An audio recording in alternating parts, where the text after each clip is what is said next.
Assalamualaikum warahmatullahi wabarakatuh. Selamat datang di Mameru Official. Kali ini saya akan bahas tentang kaidah pencacahan.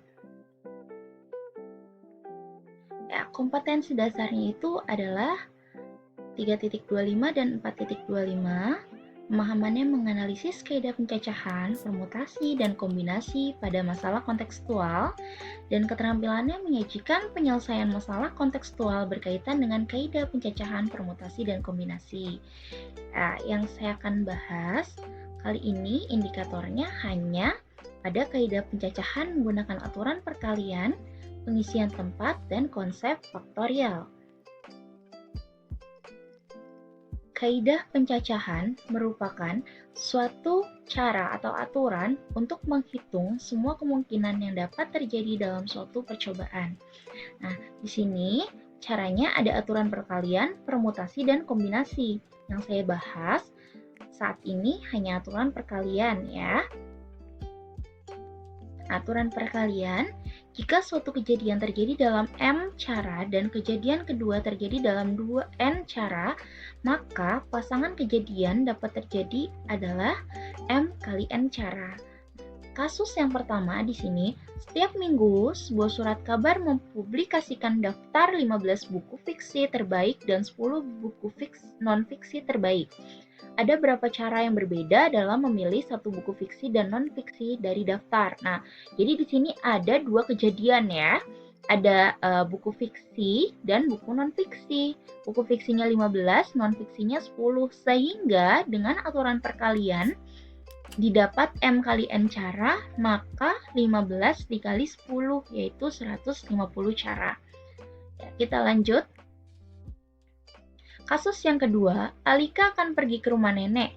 Alika memiliki 4 potong baju, 3 pasang sepatu, dan 2 buah tas. Nah, berapa banyak cara untuk pilihan baju, sepatu, dan tas berbeda yang dapat Alika gunakan untuk ke rumah nenek?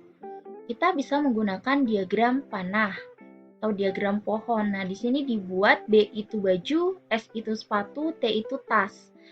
Baju 1 dipasangkan dengan sepatu 1 dipasangkan dengan tas 1. Dan seterusnya, baju 1, sepatu 1, tas 2, dan seterusnya sampai semua sudah dipasangkan.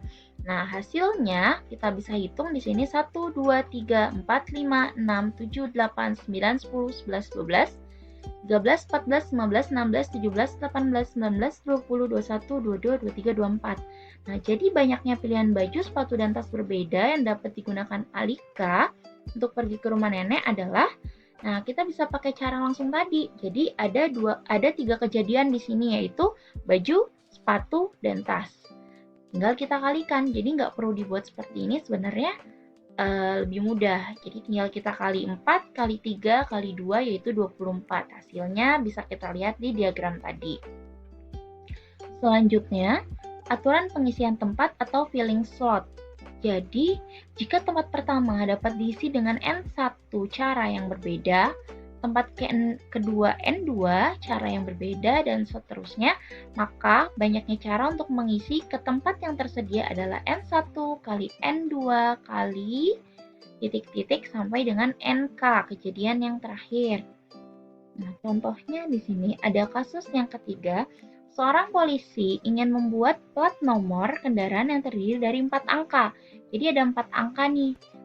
Disediakan angka-angkanya 1, 2, 3, 4, dan 5. Dan dalam plat nomor itu tidak boleh ada angka yang sama. Berapa banyak plat nomor yang dapat dibuat? Penyelesaiannya, jadi untuk menjawab itu, kita memakai pengisian tempat kosong atau filling slot tadi. Nah, bisa kita gambar di sini. Kenapa di sini kotaknya ada 4? Karena dia bilang membuat plat kendaraan yang terdiri dari 4 angka, sehingga kita buat di sini kotaknya 4. Nah, angkanya 5, 4, 3, 2. Penjelasannya ada di slide selanjutnya. Nah, buatlah 4 kotak kosong A, B, C, dan D sebab nomor kendaraan terdiri atas 4 angka. Nah, jadi kotak A tadi diisi dengan 1, 2, 3, 4, 5 sehingga ada 5 cara. Nah, di sini berarti kita tulis 5 karena angkanya ada 5. 1, 2, 3, 4, 5, 5. Nah, karena dia bilang tidak boleh ada angka yang sama, maka kalau tadi 5 angka situ salah satunya udah kita pakai, berarti tinggal 4 angka. Tinggal 3 angka dan tinggal 2 angka. Penjelasannya di sini. Jadi kita kurangi 1, 1, 1, 1 karena sudah digunakan atau diisikan di kotak A dan B atau kotak sebelumnya. Nah, sehingga penyelesaiannya adalah 5 kali 4 kali 3 kali 2 kali 1. Ada 120 plat nomor kendaraan. Kasus yang keempat, Anita ingin menyusun bilangan terdiri dari 4 angka. Angka yang tersedia adalah 6, 7, 8, 9, 0. Dan dalam susunan bilangan itu tidak boleh ada angka yang sama. Kita buat juga seperti tadi, 4 angka berbeda, sehingga kita bikin kotaknya 4, 2, 3, 4. Kotak A dapat diisi dengan angka 6, 7, 8, 9, atau 0, sehingga ada 5 cara pengisian tempat. Kita tulis di kotak A 5. Kotak B diisi dengan 5 kurang 1. Kenapa 5 kurang 1? Karena sudah dipakai 1 buat mengisi kotak ini. Jadi tinggal 4 angka. Awalnya ada 5 angka, sudah kita pakai 1, berarti tinggal 4. Terusnya tinggal 3, tinggal 2. Sehingga banyaknya adalah 5 kali 4 kali 3 kali 2 yaitu 120. Nah, selanjutnya untuk faktorial. Faktorial, apa itu faktorial? Nah, sebelum membahas lebih lanjut tentang faktorial, jadi kalau misalkan ada hasil kali bilangan asli 1, 2, 3 sampai N adalah 1 kali 2 kali 3 kali 4 kali titik sampai dengan N dapat ditulis dengan N faktorial. Jadi di sini ada tanda seru. Tanda seru merupakan simbol atau notasi dari faktorial, ya. Jadi kalau ada N tanda seru dibacanya N faktorial. Nah, N faktorial adalah kalau ada 0 faktorial hasilnya adalah 1. Nah, notasi faktorial. Faktorial adalah hasil kali bilangan asli berurutan dari 1 sampai dengan N dilambangkan dengan N faktorial. Nah, contohnya di sini, hitunglah nilai dari 6 faktorial. Maka kalau ada 6 faktorial berarti 6 kali 5 kali 4 kali 3 kali 2 kali 1. Jadi dikalikan sampai dengan 1. Hasilnya 720.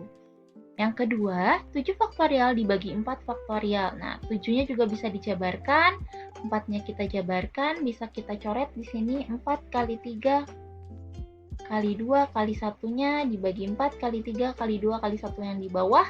Jadi tinggal 7 kali 6 kali 5 yaitu 210, begitu juga contoh yang berikutnya. Nah, coba selesaikan salah satu soal berikut. Ada 3 kotak di sini, tiap kotak berisi pertanyaan. Nah, kotak yang pertama, soal 1, berapa banyak bilangan yang terdiri dari 3 angka bernilai genap yang disusun dari angka-angka 0, 1, 2, 3, dan 4 tanpa pengulangan? Nah, nanti kalian jawab di buku kalian, lalu Soal yang kedua, seorang wisatawan menginap di sebuah hotel selama 3 hari. Setiap hari hotel menyediakan 4 macam menu makanan yang dapat dipilih oleh wisatawan tadi. Berapa cara wisatawan itu dapat memilih menu makanan yang berbeda selama menginap di hotel? Soal yang ketiga, tentukan nilai N jika diketahui persamaan 6 dikali N-1 faktorial dikali N-3 faktorial dibagi N faktorial dikali N-4 faktorial sama dengan 5 faktorial dibagi 24. Jadi kalian tentukan nilai N ini nanti berapa. Oke, silakan kalian jawab. Pembahasannya akan ada di video berikutnya. Terima kasih. Assalamualaikum warahmatullahi wabarakatuh.